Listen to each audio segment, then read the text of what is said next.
आप देख रहे हैं प्राइम टीवी और मैं हूं आपके साथ मुस्कान अजमानी। बुलेटिन की शुरुआत बड़ी खबर से होगी, जहां मिशन 2024 में जुटी भारतीय जनता पार्टी एक बार फिर से एक्शन मोड में नजर आ रही है। पार्टी हर सीट पर खास फोकस कर रणनीति बनाने में जुटी हुई है। किसी भी फैसले को जल्दबाजी में लेने का रिस्क पार्टी नहीं लेना चाह रही है। यही वजह है कि अभी तक भाजपा के जिलाध्यक्षों की नियुक्ति तक नहीं हो पाई है, लेकिन नियुक्ति नहीं होने से संगठनात्मक गतिविधियां भी प्रभावित हो रही हैं। दावेदार लखनऊ से दिल्ली तक का लगातार चक्कर काट रहे हैं। बता दें कि भाजपा ने जुलाई में सभी जिलों में एक पर्यवेक्षक भेजे थे। 15 जुलाई तक पर्यवेक्षकों ने अपनी रिपोर्ट भी सौंप दी थी। पार्टी ने करीब 70% तक जिलाध्यक्ष बदलने के संकेत भी दिए थे, लेकिन पार्टी ने अभी तक जिलाध्यक्षों की नियुक्ति नहीं की है। ऐसे में अब जो चुनावी रणनीतियां हैं वो पूरी तरीके से प्रभावित हो रही हैं। लगातार जो तमाम दिग्गज नेता है वो लखनऊ से दिल्ली और दिल्ली से लखनऊ तक का चक्कर काट रहे हैं, ताकि जिलाध्यक्षों की नियुक्ति जल्द से जल्द की जा सके। पहले ये संकेत दिए गए थे कि जब उपचुनाव संपन्न हो जाएंगे उसके बाद जिलाध्यक्षों की नियुक्ति की जाएगी। चुनाव भी संपन्न हो चुके हैं। यह लगातार जिक्र हो रहा है घोसी उपचुनाव का, और घोसी उपचुनाव के बाद यह कहा जा रहा था कि जिलाध्यक्षों की नियुक्ति की जाएगी, लेकिन अभी तक नियुक्ति के कोई संकेत नहीं मिल रहे हैं। तो लोकसभा चुनाव को लेकर भारतीय जनता पार्टी में लगातार मंथन का दौर जारी है। दिग्गज नेता लगातार बैठकें कर रहे हैं, रणनीति बना रहे हैं, और साथ ही सांसदों के साथ जो जिलाध्यक्ष हैं उनकी एक सूची भी तैयार की गई है उनके परफॉर्मेंस के आधार पर। ऐसे में अटकलें थी कि तकरीबन 70% तक के जिलाध्यक्षों को बदला जा सकता है। उसकी लिस्ट तैयार हो गई थी। घोसी उपचुनाव का इंतजार था और यह कहा जा रहा था कि जैसे ही वहां चुनाव संपन्न हो जाएंगे उसके तुरंत बाद ही जिलाध्यक्षों के नामों का ऐलान हो जाएगा। मुहर लग चुकी है, बस नामों का ऐलान होना बाकी है। ऐसे में सवाल यह है कि आखिर जिलाध्यक्षों की कमान देने में उनको इतना समय क्यों लगाया जा रहा है, जिससे साफ तौर पर यही कहा जा रहा है कि जो काम है, जो विकास कार्य है, वो पूरी तरीके से प्रभावित हो रहे हैं, क्योंकि जिलाध्यक्षों की नियुक्ति नहीं होने की वजह से जो तमाम दिग्गज नेता है, जो जिलाध्यक्ष है, वो लगातार चक्कर काटते हुए भी नजर आ रहे हैं। समाजवादी पार्टी से बगावत करने वाले नेताओं ने स्वाभिमान समाजवादी मोर्चा बना लिया है और अब इस मोर्चे को सियासी ताकत देने की भी तैयारी है। बताया जा रहा है कि मोर्चे के जरिए समाजवादी पार्टी से नाराज चल रहे नेताओं की गोलबंद करने की तैयारी है। इसकी शुरुआत 10 सितंबर को लखनऊ से होगी। दरअसल समाजवादी लोहिया वाहिनी के पूर्व राष्ट्रीय अध्यक्ष प्रदीप तिवारी, समाजवादी युवजन सभा के पूर्व प्रदेश अध्यक्ष ब्रजेश यादव और पार्टी के वरिष्ठ नेता पीडी तिवारी ने पार्टी से बगावत की, तो 14 अगस्त को सपा ने तीनों को पार्टी से बाहर का रास्ता दिखा दिया, यानी कि सीधे शब्दों में कहे तो निष्कासित कर दिया। अब ये तीनों नेता सपा में उपेक्षित महसूस कर रहे नेताओं को लामबंद करने में जुटे हैं। जहां इन तीनों नेताओं का दावा है कि पिछले 15 दिन में उन्होंने करीब 50 से ज्यादा जिलों का दौरा कर पार्टी से नाराज चल रहे नेताओं से बातचीत की है।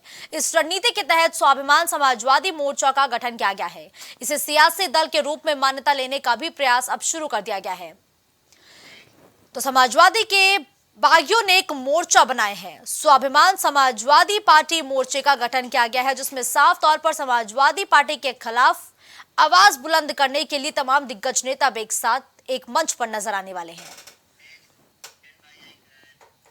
कांग्रेस भारत जोड़ो यात्रा की पहली वर्षगांठ मनाने जा रही है। ऐसे में पार्टी आज यानी 7 सितंबर को देश भर के सभी जिलों में पदयात्रा का आयोजन करेगी। कांग्रेस की ओर से जारी एक पोस्टर में कहा गया कि राहुल गांधी के नेतृत्व में हुई भारत जोड़ो यात्रा को आज 1 साल पूरा हुआ है। 145 दिन चली इस यात्रा ने देश के 12 राज्यों और 2 संघ शासित प्रदेशों तक का एक लंबा सफर तय किया है और साथ ही करोड़ों देशवासियों के मन में एक उम्मीद जगाई है और नफरत के बाजार में मोहब्बत की दुकान भी खोली है। बता दें कि कांग्रेस की कन्याकुमारी से कश्मीर तक की भारत जोड़ो यात्रा पिछले साल 7 सितंबर 2022 को शुरू हुई थी। इस यात्रा का नेतृत्व पार्टी के पूर्व अध्यक्ष राहुल गांधी ने किया। कांग्रेस के मुताबिक इस यात्रा का उद्देश्य देशवासियों में प्रेम और एक दूसरे के प्रति भाईचारे को बढ़ाना है। इस कारण इस कांग्रेस ने इस यात्रा को भारत जोड़ो यात्रा नाम दिया था। यूपी को $1 ट्रिलियन की अर्थव्यवस्था वाला राज्य बनाने का संकल्प दोहराते हुए सीएम योगी ने इस मुद्दे पर विशेष सत्र बुलाया है। वहीं यह सत्र 36 घंटे से 48 घंटे तक का होगा। इसमें विकास के लक्ष्यों पर अब तक हुए कामों पर भी चर्चा होगी, जिससे पता चल जाएगा कि यूपी इसमें कितनी तैयारी कर रहा है। इसके अलावा विशेष सत्र में सत्ता विपक्ष के सदस्य अपने सुझाव रखेंगे। सीएम योगी से चर्चा के बाद विशेष सत्र की तारीख घोषित होगी। विशेष सत्र में आर्थिक जगत से जुड़ी कई हस्तियां संबोधित भी कर सकती हैं। G20 समिट को लेकर राजधानी दिल्ली को दुल्हन की तरह सजा दिया गया है। भारत मंडपम दुनिया के ताकतवर हस्तियों के स्वागत के लिए तैयार है। इसी के साथ मेहमानों के आने का सिलसिला भी शुरू हो चुका है। इनमें सबसे खास मेहमान है अमेरिका के राष्ट्रपति जो बाइडेन, जो आज देर शाम अमेरिका से दिल्ली भी पहुंचेंगे। दिल्ली में बाइडेन के लिए सुरक्षा के जबरदस्त इंतजाम किए गए हैं। बाइडेन का ये दौरा बेहद खास होने वाला है। वो G20 सम्मेलन में तो शामिल होंगे ही, प्रधानमंत्री मोदी के साथ उनकी द्विपक्षीय वार्ता भी होगी, जिसमें कई अहम सौदों पर भी मुहर लग सकती है। फ्रांस के राष्ट्रपति इमैनुअल मैक्रों भी G20 सम्मेलन का प्रतिनिधित्व करेंगे। देश में पहली बार एक छत के नीचे 26 सबसे बड़े देश होंगे। सुरक्षा के लिहाज से दिल्ली में 50,000 पुलिस के जवानों को तैनात किया गया है। वहीं G20 समिट की सुरक्षा में पुलिसकर्मियों के लिए खास वर्दी तैयार की गई है। इसके साथ दिल्ली में एंटी टेरर स्क्वाड भी तैनात कर दिए गए हैं। यूपी में तेजी से डेंगू के मामले सामने आने लगे हैं। ग्रेटर नोएडा में 200 से ज्यादा डेंगू के मरीज मिले हैं, तो वहीं राजधानी लखनऊ में भी डेंगू के हर दिन अब कोई न कोई नए केस देखने को मिल रहे हैं। वहीं इसको लेकर समाजवादी पार्टी के राष्ट्रीय अध्यक्ष अखिलेश यादव यूपी की स्वास्थ्य सेवाओं पर बीजेपी को आड़े हाथों लेते हुए नजर आए। उन्होंने कहा कि अस्पतालों में मरीजों की भीड़ लगातार बढ़ती जा रही है, डेंगू का प्रकोप भी बढ़ रहा है।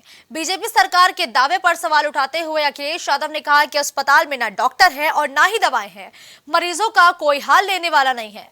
सपा मुखिया बुधवार को बीजेपी सरकार पर हमला बोलते हुए कहते हुए नजर आए कि यूपी में इन दिनों डेंगू के मरीज बढ़ रहे हैं। औरैया पुलिस लाइन में श्री कृष्ण जन्मोत्सव बेहद ही धूमधाम के साथ मनाया गया, जिसमें झांकियों के माध्यम से लोगों को आकर्षित किया गया और सांस्कृतिक कार्यक्रमों का भी आयोजन किया गया। तो वहीं इस मौके पर मुख्य अतिथि सदर विधायक गुड़िया कठेरिया, जिला अध्यक्ष राम मिश्रा, जिला पंचायत अध्यक्ष कमल दोहरे ने सभी आए हुए मुख्य अतिथियों को बैच लगाकर उनका स्वागत भी किया है।